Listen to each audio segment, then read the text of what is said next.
ndoa yako haina amani, labda nimuite mama mkwe, nimuite mama mkwe. Hayupo atakayekusaidia. Wewe ndio jua uzuri wa ndoa unayoitaka. Na utaitengeneza wewe mwenyewe.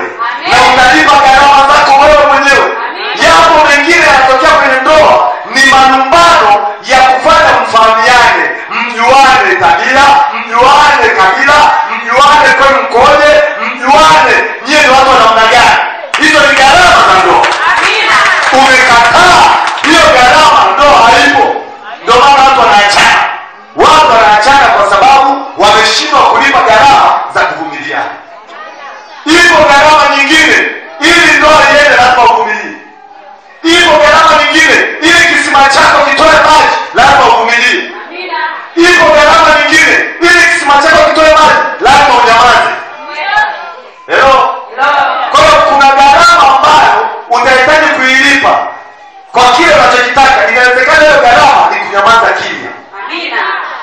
Kuna gharama ambayo unatakiwa kulipa kwenye ndoa yako ili kisima kitoe maji kwenye ndoa, lazima unyamaze kimya. Hata kama unao la kuongea, sio lazima uliongee, ila ili kulipa gharama ya kisima kitoe maji unanyamaza kimya.